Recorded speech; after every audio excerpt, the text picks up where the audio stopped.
The list of human desires is never-ending. We crave a variety of items that may or may not be good for us. For example, we rush to satisfy our cravings as soon as we can afford them. This is how billions of people all across the world act. Their lives revolve around gratifying their desires, rather than focusing on what they genuinely require. This attitude toward money may bring a temporary grin to our faces when we obtain the objects we so much desire. But when we're unable to pay for the most essential things in our lives, we're confronted with the reality of our actions. Have you ever taken a step back to consider why you're always broke? Where does all of your money go regularly? And why, 2 weeks after receiving your income or paying yourself, your bank account is mostly in the red? If you find yourself in this predicament and can't figure out what's going on with your money, here are some habits that will keep you impoverished even if you have a good job. 1. You don't have a budget or keep it up to date. How can you know how much money you're making, spending, and saving if you don't have a budget? It's quite difficult to achieve your financial goals without a budget. A budget is all about understanding how much money you make, so you can set spending goals and maybe save money. Simply being aware of how much you spend can help you spend less, since you become more aware of it. You must also keep your budget up to date and make modifications as you go. If you didn't grow up in a household where solid financial habits were instilled, creating a budget is the first step toward financial literacy. 2. You're not aware of your spending habits. Do you have a habit of overspending on restaurants, but underspending on groceries? This terrible habit that makes you broke usually goes hand in hand with a lack of budget. While you may not be able to modify how much money you make in the near future, you can certainly change how much money you spend. Expenses that are more wants than needs, such as eating out, entertainment, and other non-essential expenses. When you don't know how much you've already spent, it's much easier to spend more. You can also be hyper-focused on certain areas where making purchases if you know where you tend to spend too much money. 3. You're spending too much money on stuff you don't need, such as impulse buys. Have you ever purchased something and never used it? We've all made purchases that make us wonder, why the heck did I buy that? What if I told you that on a planned shopping trip, buyers are 13% less likely to make impulse purchases, whereas on an unplanned shopping excursion, they are 23% more likely? Companies really are good at what they do, and they spend a lot of time trying to figure out what makes people buy more things in their stores. And guess what the key is? Well, shopping on the spur of the moment, of course. I want you to take a look at the layout of your local Walmart the next time you go. Have you ever noticed where milk and eggs are kept at supermarket stores? In the back of the store, to be exact. This forces you to walk the length of the store only to get the milk or eggs you need. What are the chances that someone will be able to walk past all those items without succumbing to temptation? Companies also try to entice you to make impulse purchases by placing products near the cash register. People usually wait a few minutes to get checked out at a register. Customers are more likely to buy something while they wait if products are placed there. It's nearly impossible for a mother to go through the registers without their youngster asking for anything. When you make a list or a plan, you have a better chance of sticking to it. Using a written list when shopping will save you time and money. If you're looking for a way to save money, this is the way to go. 4. You hold on to stuff, giving you a false sense of wealth. Have you ever visited someone's home and found it to be overflowing with belongings? Or perhaps you're the one who has a lot of stuff in your house. When someone buys a lot of items and keeps them in their residence, it can give them the impression that they are wealthy.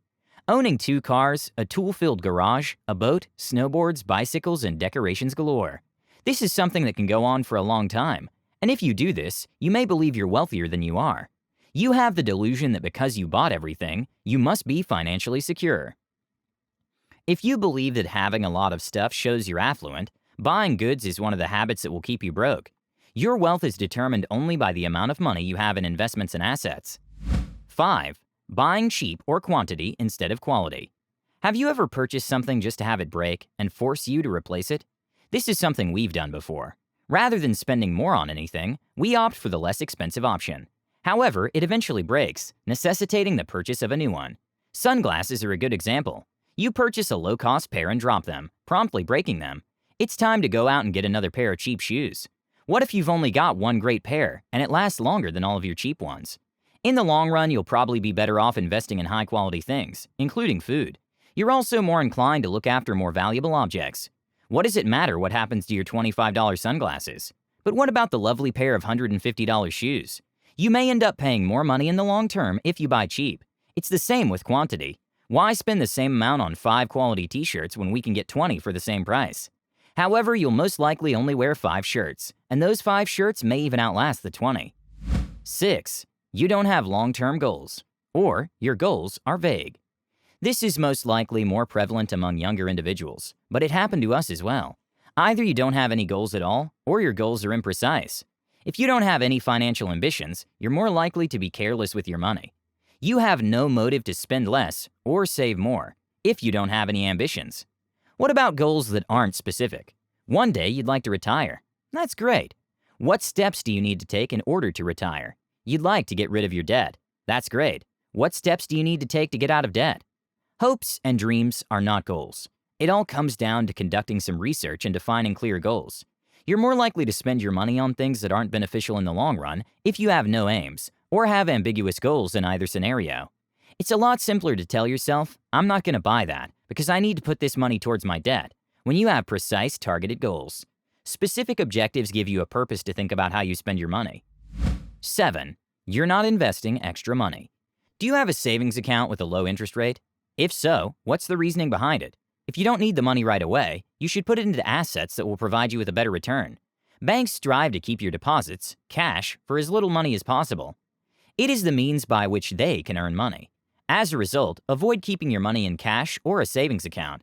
Put your surplus cash to good use. It's one of the few techniques to increase your net worth. Investing entails a degree of risk. However, without investing your money, you're unlikely to reach your financial objectives. 8. You don't pay off your credit card balances. One of the worst behaviors that can keep you broke is carrying a credit card balance and paying interest. Credit card interest rates can be extremely damaging to your finances, requiring you to pay more money on interest each month. You should try to pay off your credit card amount each month if you can. Some people are just unaware that they're wasting money because they believe they only need to pay the bare minimum, or they aren't aware of how much money they're wasting on interest. However, many people have problems paying off their credit card debt. If you're having trouble paying off your balance each month, you might need to make a temporary plan until you can pay it off. It may be necessary for you to limit your spending to the bare necessities until the card is paid off. However, you'll save money because you'll no longer be paying interest. 9. You don't have a financial plan. While you may mistakenly believe that a financial plan and a budget are the same thing, they're not. One of the habits that may be keeping you broke is not having a financial plan. A budget is primarily concerned with the coming month or quarter, but a financial plan is concerned with the coming decade. Your financial plan should serve as a blueprint for achieving your financial objectives. It should detail how your investments are projected to perform over time and how you want to accumulate money. 10. You don't feel confident discussing money. Unfortunately, many of us are apprehensive about discussing money and finances. Because it's a negative mindset, this behavior may keep you poor. The majority of us did not grow up in a household where financial literacy was valued. You undoubtedly recall studying about cellular structure and the variations between plant and animal cells. Compounding interest and debt amortization, however, were not included. This has resulted in a lack of confidence when it comes to discussing money and finances. But if you're terrified of money, how will you reach your financial goals? You gain confidence once you understand the fundamentals of money and realize that a lot of it is determined by how you spend and save. That self-assurance is crucial to achieving the financial status you desire. 11.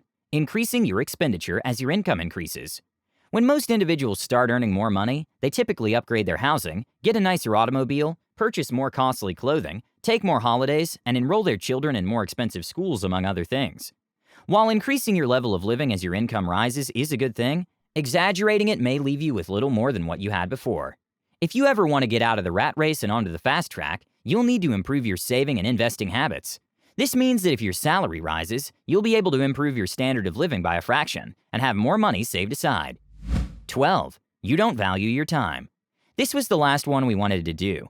One of the most valuable commodities you have in life is your time. We trade time and skill for money when we get a job. However, it's easy to establish or already have the tendency of not appreciating your time. Participating in surveys is a prime example of not appreciating the value of your time. Consider what you could be doing instead of spending that small sum of money. If you truly want to generate more money, you should use the time you spend filling out surveys on improving your skills and knowledge. Your most valuable asset is your time. It can be used to construct something or to learn something new. Consider what else you could have done with those 10 hours if you hadn't spent them filling out questionnaires. Concentrate on the big picture rather than the details. A survey may pay you $5 today, but learning a new skill could pay you $5 more per hour for the rest of your career. My final thoughts on this list: you're broke because of a number of terrible habits. The idea is to be aware of them and strive to develop wealth-building habits. So, thank you all so much for watching. If you enjoyed or found value in this video, do give it a thumbs up and subscribe for more content like this. With that said, have a great day, and I'll see you all in the next one.